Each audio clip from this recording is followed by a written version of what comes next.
Okay, today on COC, Chris is going to walk you through our fuel bowl delete for our 7.3 Powerstroke.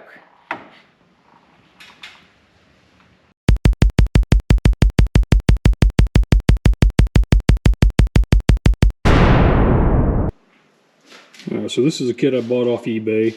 I don't remember the name of the seller, but we'll put that in the description. But just to go over what you get, you got a little bracket here.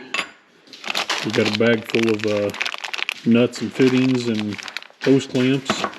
You get a couple of valves that go on your filter base. Adjustable fuel regulator. Doesn't seem to be branded. You get a liquid-filled fuel pressure gauge. Comes with 3 different hoses here. You get a filter, instruction book, and some zip ties. Alright, now before we can get any of the new stuff, we've got to get rid of the old stuff first. So let's check that out. First thing we want to do is drain our fuel bowl. So we're just going to take this yellow lever, push it over. You might want to have a bucket sitting underneath the truck to catch it. Alright, so once you got your fuel bowl drained, we're going to take off our plenum here. So we've got a hose clamp here, here, and the V-band up here.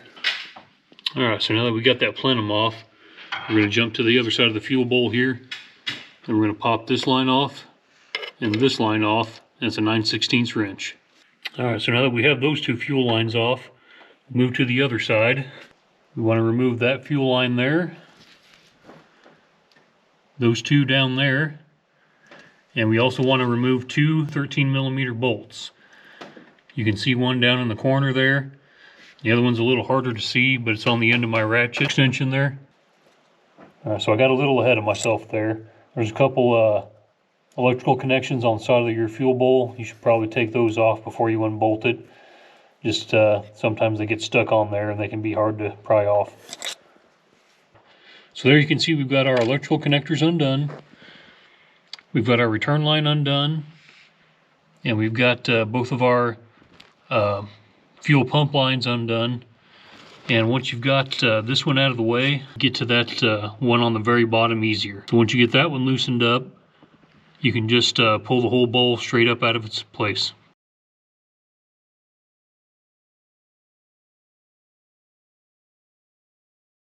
Alright, so now we've got our fuel bowl out of place.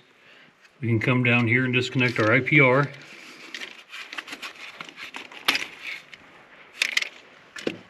And then we need to come over here and undo this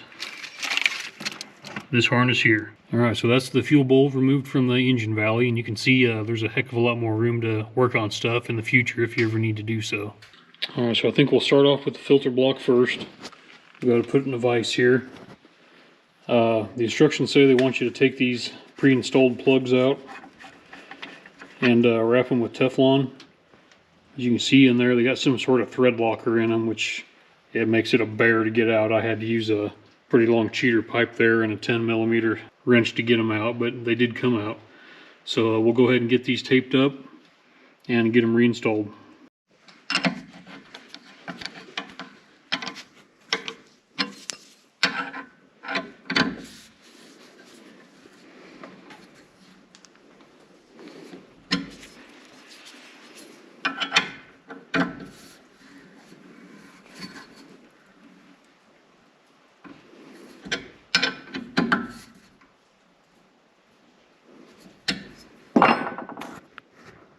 Alright, so here's the other side of our housing. Right here I've got the valve assembly already put together. That's what they say it should look like when you're done. And here's kind of an exploded view of how it goes together. Okay, so we got our filter block all plumbed up on the other side now. See, one side's longer than the other there, and that's how they show it in the instructions, so that's what we'll go with. They do send you 2 valves. They say they're not necessary, and which is probably good anyway, because if you try to put these 2 together, you wouldn't be able to tighten it because one hits the other. There's not enough space in between them to get both valves on there, so we'll go with this and hope it works. Alright, so now we're going to take some of the hardware that came in the kit.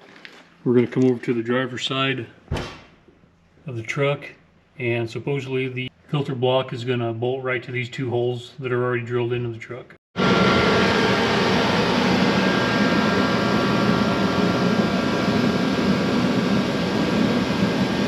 Alright, so now that we got our filter block all put together and installed in the truck, we'll move on to the regulator here. I've already got our gauge taped up there, and the way they say to do it, instructions is your gauge will thread into this hole on the side, and there's only one, so it can only go in one spot. Then take this fitting here, they said the side with the O-ring will thread into the bottom there, and then you take this aluminum bracket, and they're showing it in the very last position here, so it'll go on there. I'll show you what it looks like when we get it together. Alright, so we've got our bracket and our gauge on our fuel regulator at this point. That's how she looks.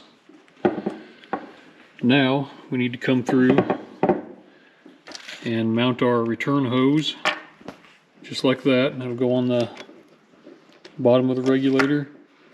And we got two of these fittings. One will go on one side and one will go on the other. So we'll get those taped up and get those installed. Alright, so there's our fuel regulator assembly all put together. We've got our return line on there, our two feed lines, our bracket, and our gauge. So that should be ready to go on the truck now. So here we have the regulator mounted to existing post here. That was already there, so I just took the nut off, slid the bracket on, and put the nut back on. So now we need to get these hoses installed, and I unraveled them. They're the exact same length, so it shouldn't make any difference which way they go, or which way you put them on over there, but we got to get them routed from the filter housing over here to our mechanical fuel pump. Okay, so we got our hoses ran from the block along the firewall, which I'll show you later, but I'm gonna tie those up better than what you see there. So if you look over here, there's an in and an out. See the arrows there? So the one that says out, you're gonna hook up to the bottom of your fuel pump there. And the in, which is this one here I haven't done yet, that's gonna go on the top of your fuel pump. Now I made a mistake earlier in the disassembly. I told you to disconnect this one over here on the driver's side. As it turns out, that doesn't need to be done. So if you loosen that up, you just tighten it back up again, because we're not going to do anything with it. We're plumbed from the fuel pump over to our filter. So now we're going to move back to the regulator here. And the two fuel lines that we disconnected earlier from the fuel bowl, we're going to hook one up to this side, and we're going to hook the other one up to this side. Alright, so here we got our two hoses hooked up to the regulator, and we just have one left at this point, which is the one that comes off the bottom. And it's a little too long here, so we're going to trim it up, and that's going to go on our return line.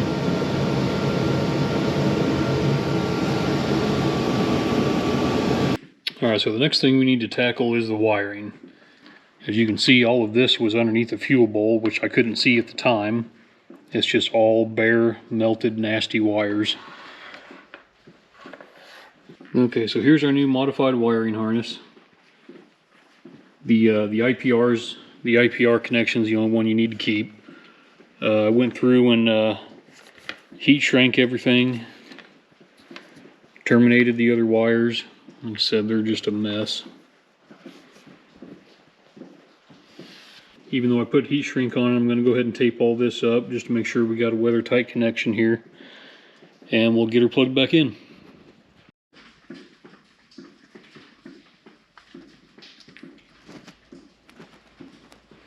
Alright, so at this point we've got our IPR hooked back up, and we've got it ran back to the main harness.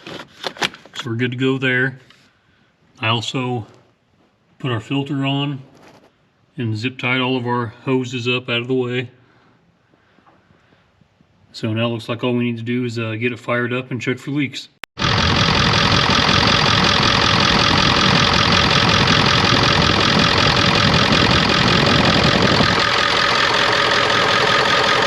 Alright, so I didn't find any leaks, but one thing missing in the instructions here that they didn't tell you how to do, which I know just because of past builds, This one's set at 50 psi, which is fine. But if you find you need to adjust yours, you just need to loosen up this nut here. And hex key or Allen key, whatever you want to call it. Just loosen that up and twist this stem down to increase your pressure, or thread it out to decrease your pressure.